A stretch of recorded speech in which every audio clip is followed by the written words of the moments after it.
Welcome, David, to Talks on God with David. Thank you. It's, What a How it's so interesting wonderful to have you happens here. to match the name of the I know it's just coincidence, it's not about you. that's wild. Wow, how these things work out. These things, they just work out that way. Well, if you're up for it, based on what we're just talking about, let's readdress the five human values video we did. When did we do the five human values? Back in March 9th. Nice. For those of you who want to go back to that video. Yeah. And we talked about the five human values. Let's see if I can remember them by my notes: truth, righteousness, peace, love, and ahimsa. Right. Yeah. So you tell me what you were saying earlier about that, because maybe we can pare it down a little bit. Well, what came to mind afterwards is I remember Baba saying, he said, of all spiritual techniques, he goes, really, you only need one or two. He goes, you don't need them all, just one or two. And he said, of the five human values, the ancients believed that all they needed was truth and righteousness, and that would allow you to achieve the goal of a human birth. So I think that's worth talking about. Is Truth it and kind of righteousness. like, all the things that people would say, or that God wants, or that people think God wants, and then Jesus said, yeah, but all the prophets hang on this: love God with all your heart, all your mind, all your soul, and love your neighbor as yourself. Kind of like a distillation like that. Yeah, that's exactly right. And like I said, it took me a while to understand the five human values. Um, but if you go back and watch that one, right? But so truth, I came to understand, is not practicing being factually accurate all the time, but truth boils down to contemplating truth, right? And then I have to boil that down further, because Baba said, uh, he said, it's only true if it's always been true and always will be true. So if you think about that, what does that eliminate from the category of truth? Most everything. Yeah. I'm David. Are you? Yeah. How have you always been David? Will you always be David? No. All right. Well, then that's not true. Well, Yeah. give me another truth. Sky is blue. Okay. Has there always been a sky? Will there always be a sky? Well, no. All right. Well, that's not true. Give me another one. Yeah. So it boils down to, really,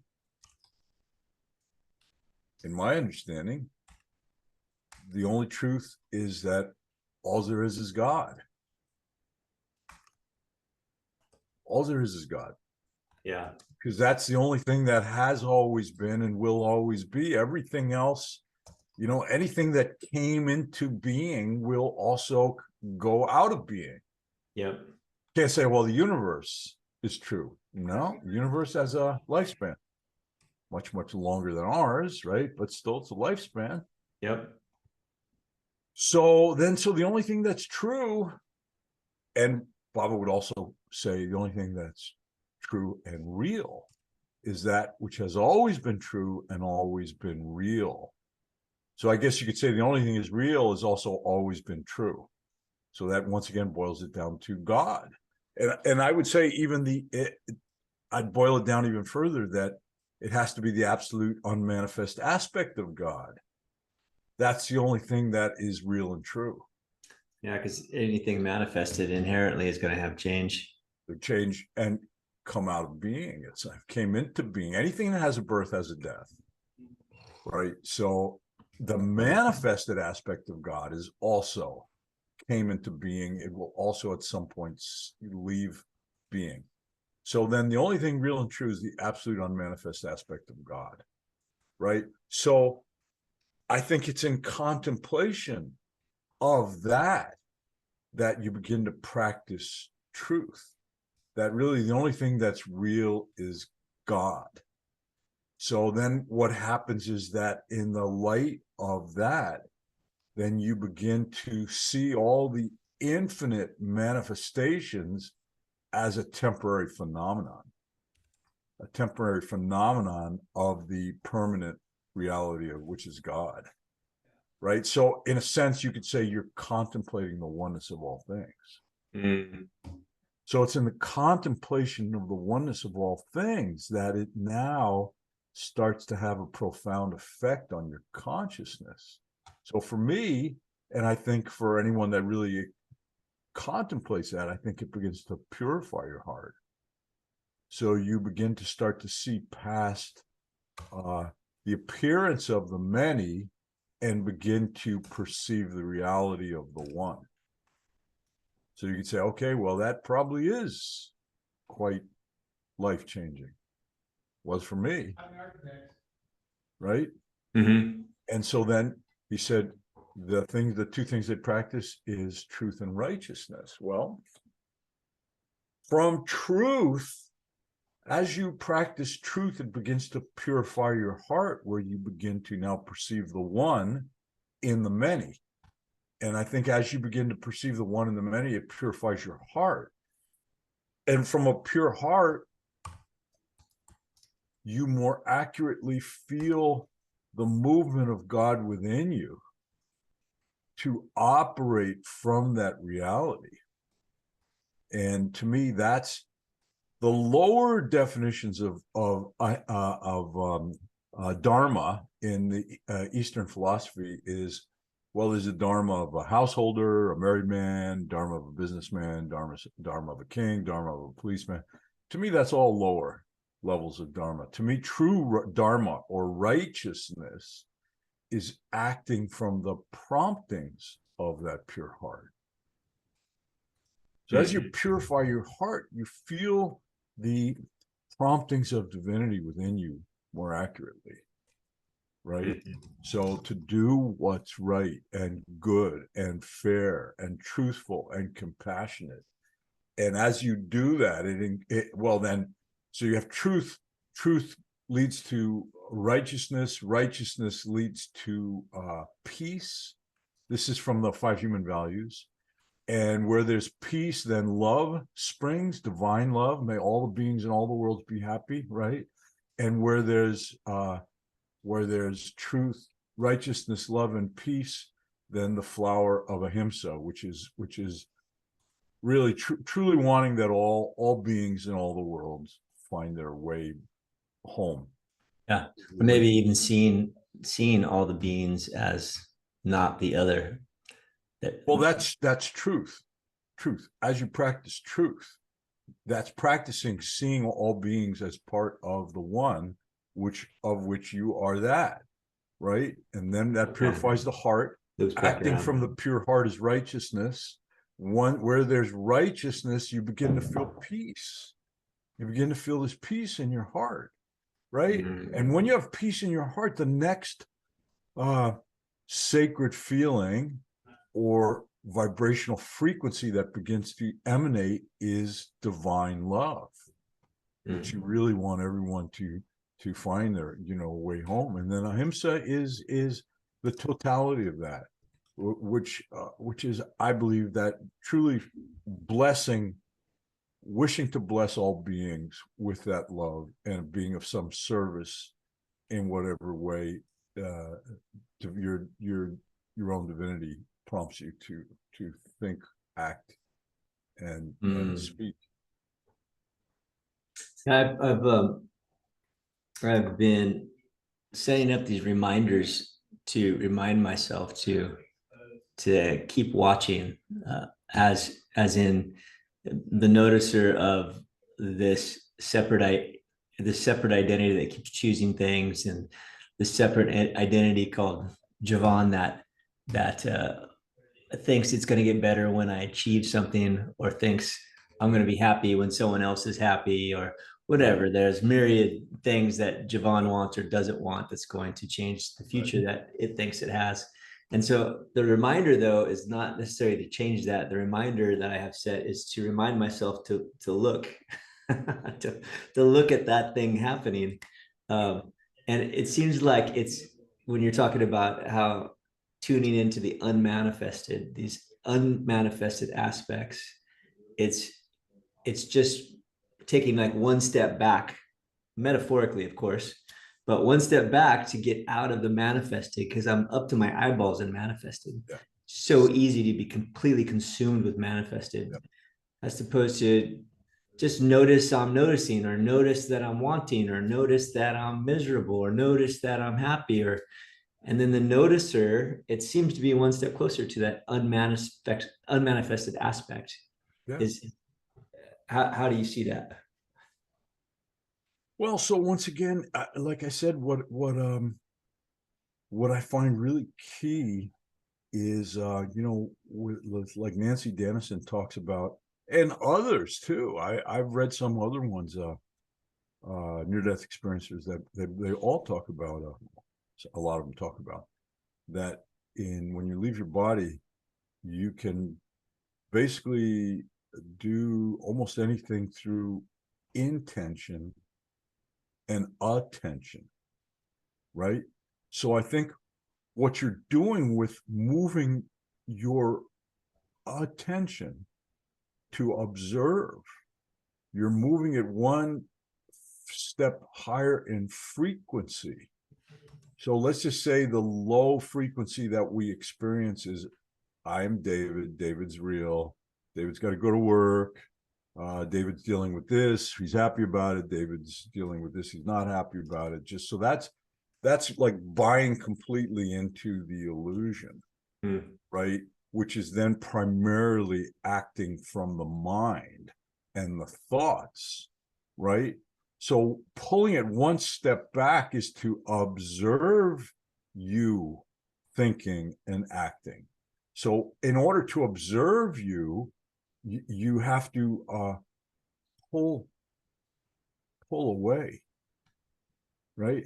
And which direction are you pulling? You're pulling towards a slightly higher frequency when you start to observe the manifested aspect of yourself, right? The only thing that can't be observed is your true self can't be observed. So anything that you can observe is not your true self, right? It's like the ancient spiritual practice of neti, neti, neti, not this, not this, not this. Like, who am I? Well, I'm not this. Then who am I? Well, maybe I'm this. Well, can I observe that? Yeah, I can. Well, that's not the true me, right? So all those to me are techniques of moving your focus of attention to higher levels, right? So there's the negation, right? And then what I found works fairly well for me is, rather than a negation, than an affirmation. Who am I? That is infinite peace. And so you ask it, but you're not asking it, like, who am I that's infinite peace? Who am I that's infinite? No, it's like, who am I that is infinite peace? And you turn your attention inward. And the answer comes either as increased silence or a feeling of like peace. So it's like what I realized, one of the secrets of chanting Om is, of course, get the chant right, because the vibration is raising frequency. But the real secret of chanting Om is the silence between the chants.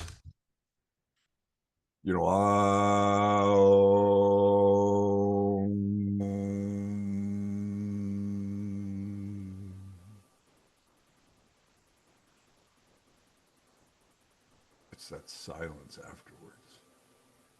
That's like that Om is like opening the door, and you start to move through it to deeper levels of consciousness in the silence, right? So you could also say you can apply the same thing that you begin to, it's between your thoughts in the brief moments when you're first starting, between your thoughts of the quiet. It's like that's starting to crack the door open to a deeper level of consciousness, where you start to move away from the illusion of the individuated self.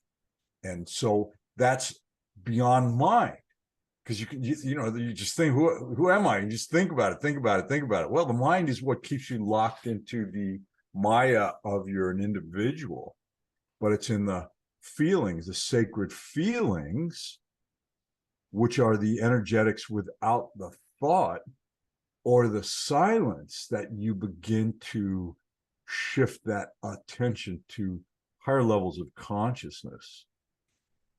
So any of those techniques, but it's like, Bobby used to confuse the hell out of me, where he'd say, okay, he says, okay, yeah, he says, so in order to achieve the goal of life, you need to chant the name of God. And he goes, that's basically the only thing that'll work. And then other times he goes, no, well, you have to write the name of God, right? Or you have to do good work. And he'll say, oh, these are all very important for you to achieve the goal of life. And then he'll come around another time. He goes, none of those will get you there. He goes, none of those will get you there. It's like, what?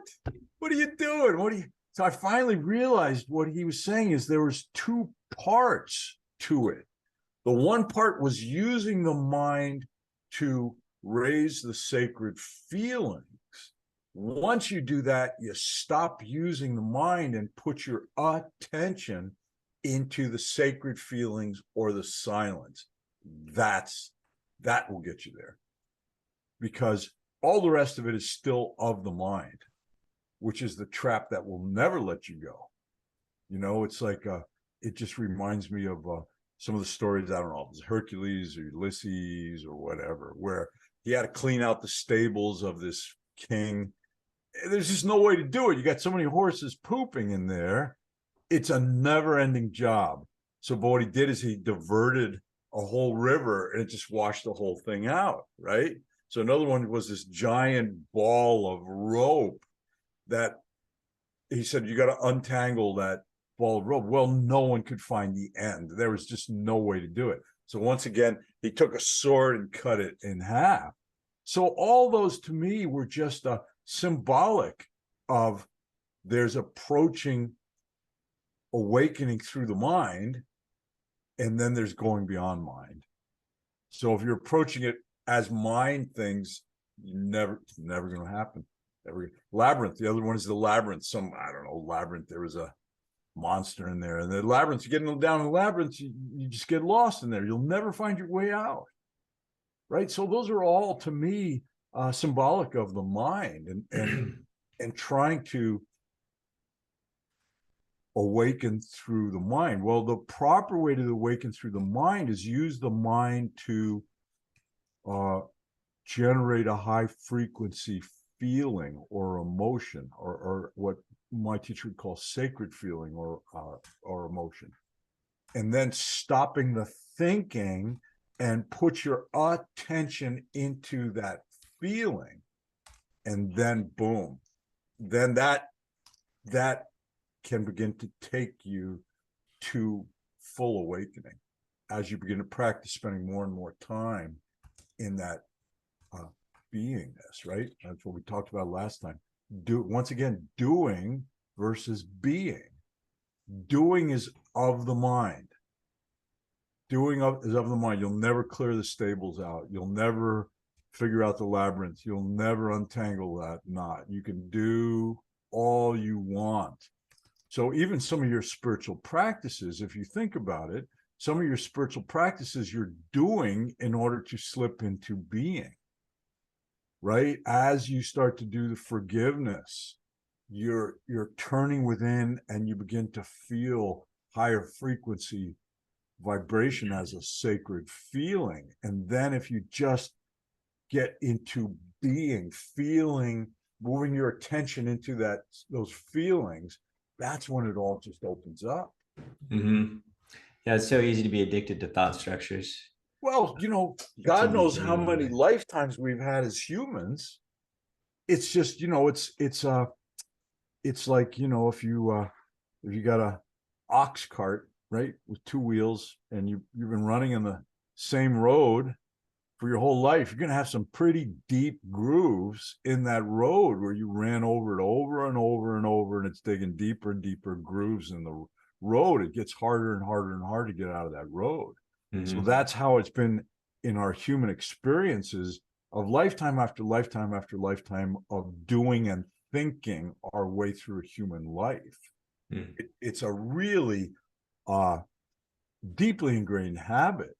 But once you begin to slip out of it even a little bit, it once you become aware that there's a easier, superior method of living this human life, then as you begin to feel the peace and the joy and the success of it just starts to, I call the path of joy, starts to pull you into it just because, yeah, it's just so much better.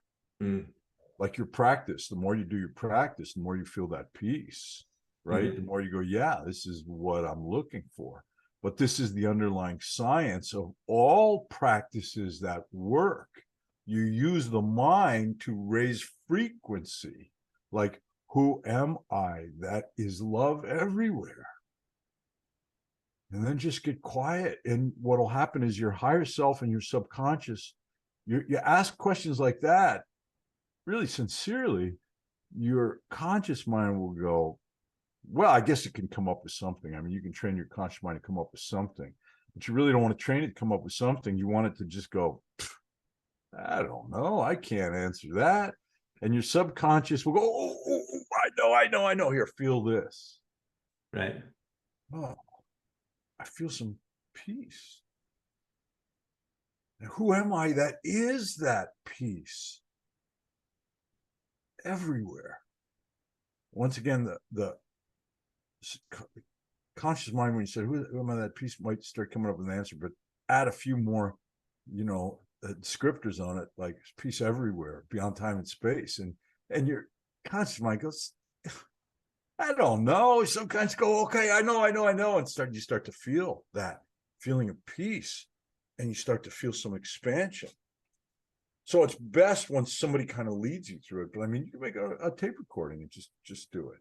And then just when you start to feel that expansion and that peace, turn the thing off and just put your attention into that beingness of that frequency. And you feel that just start to take off. I told you, take a whole room full of people into that, and they're all just gone. They're just blissed out. And when I say, okay, when you're ready, open your eyes, nobody wants to open their eyes. They take forever. And then finally, when they open their eyes, they go, any questions? Never. There's never any questions. Because when you slip into beingness and you begin to taste who you truly are, there's nothing left to want, to fear, to ask about. It's just you begin to feel the perfection of who you are, and there's really nothing left. It isn't until the frequency starts to come down, that hands start to come up, back up, and the questions come back as as the frequency lowers back Mhm. into the point where this body is real and I am David again. But to Yeah, I me, think then that's the we did that secret. exercise, I think back in February in one of our videos. Yeah. It's Yeah, we did a wonderful. little bit of it.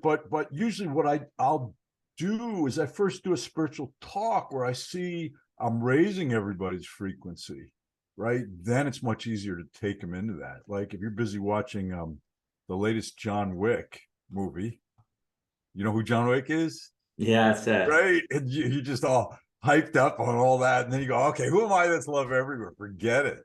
It's like climbing stairs. If they took off the bottom 10 stairs and you got to jump to get the first one, you're not going to make it. But if you can wheel some step ladder over to cover those bottom 10 stairs, now you can climb that up. And that's kind of what I'll do with people is I'll ramp up their consciousness first with a spiritual talk. And when I see they're all kind of getting pulled into higher consciousness, then I can say, okay, let's do this. Close your eyes. I want you to answer this inside your head. Who are you? Who are you? That is love everywhere. And then I'll let that sit for a little bit. Who are you? That is love beyond time and space. That has always been and will always be.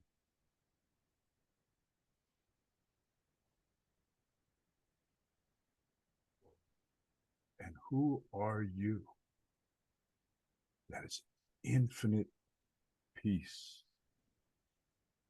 in the hearts of every living being in all universes.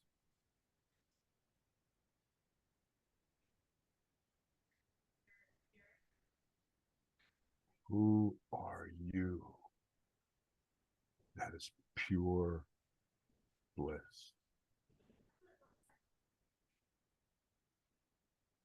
Everywhere.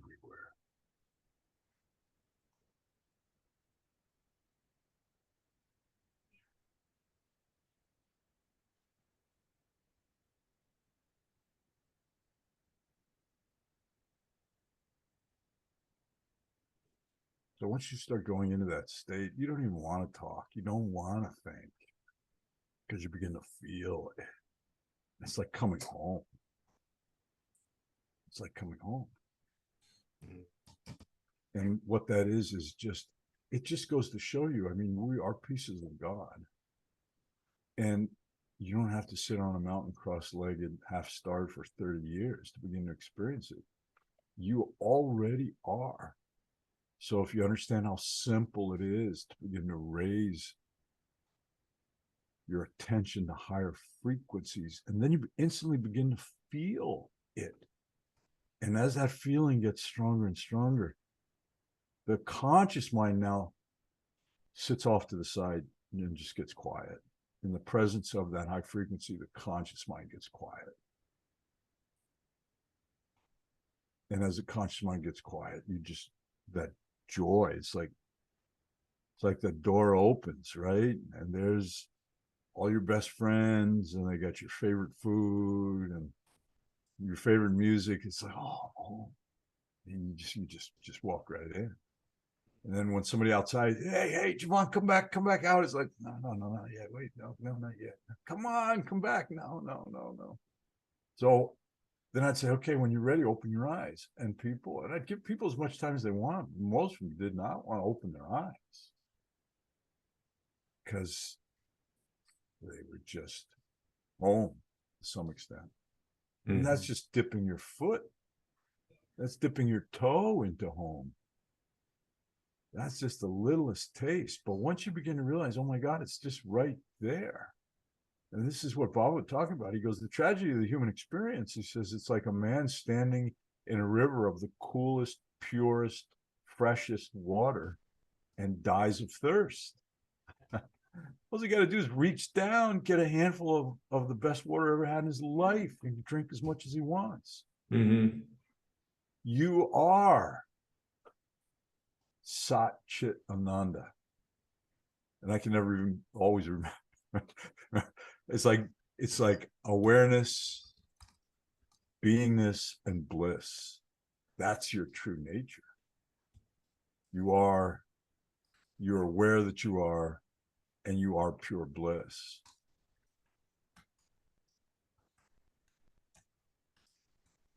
Even now, I'm having a hard time just even speaking.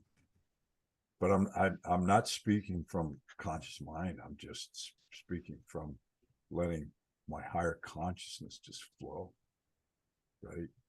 So I mean, then that's it. It's just that simple. And I think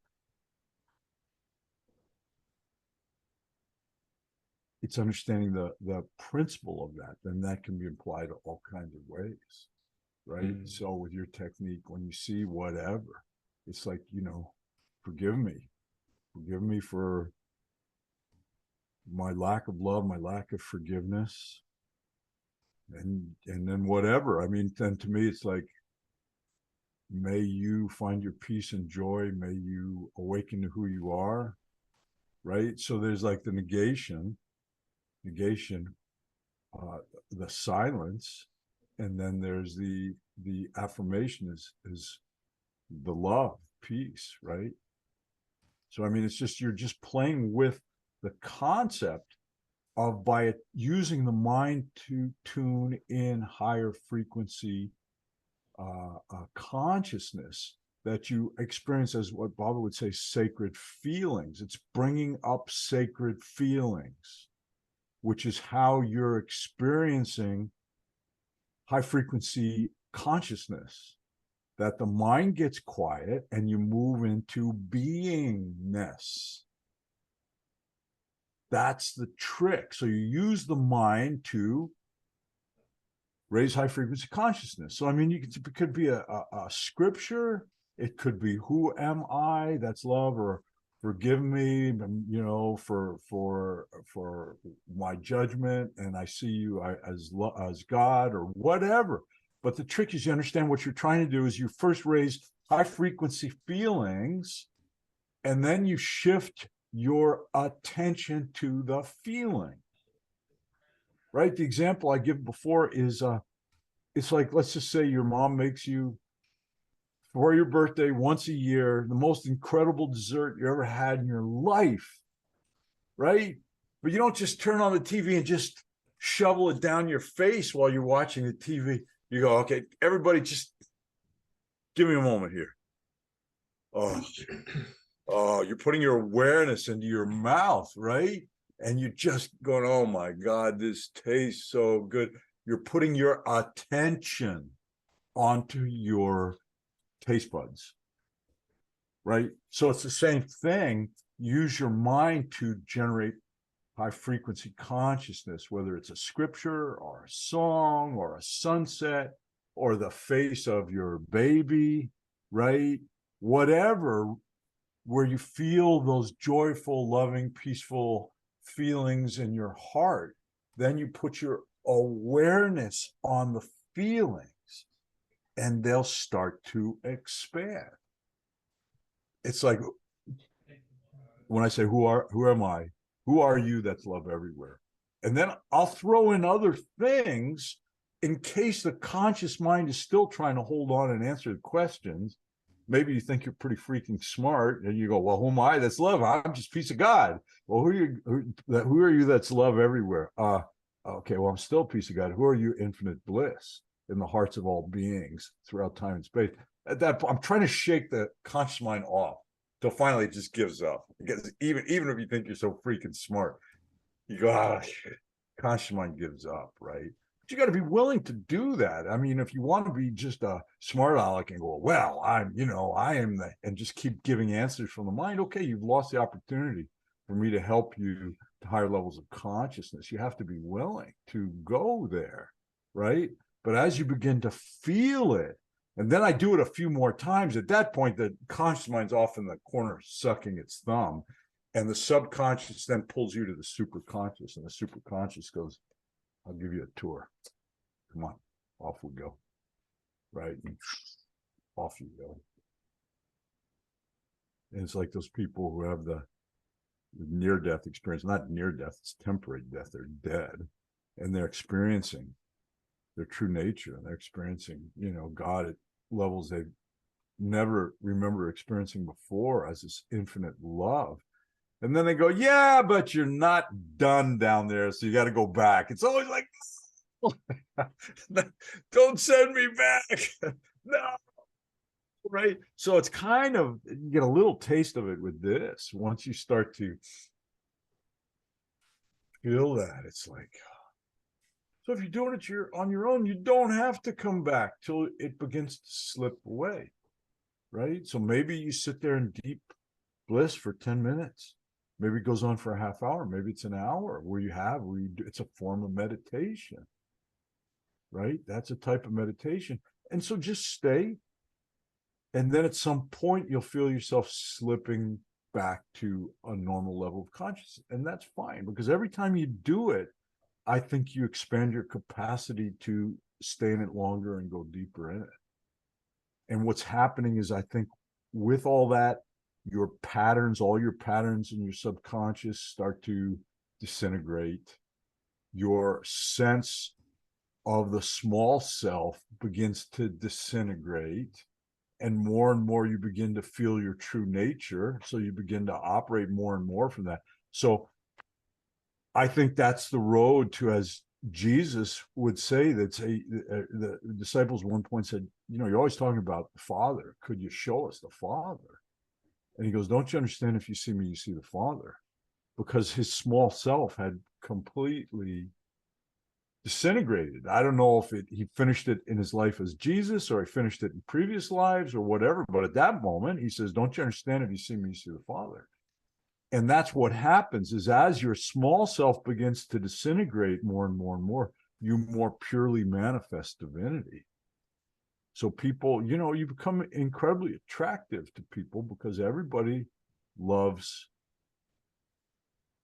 the infinite creator, whether they realize it or not. So the more you're manifesting that divine love, the more people just want to be around you. And it's important to not get an ego thing like, oh my God, I'm so great, but realize it's just, as you feel more joy when you begin to manifest divinity. And of course, other people will too. So you don't think, oh, David is God.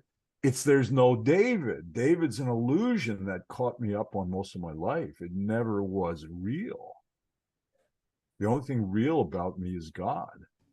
So then you don't take that to energize the small self or the illusion of the small self, right? You feel that. We call it ego, right?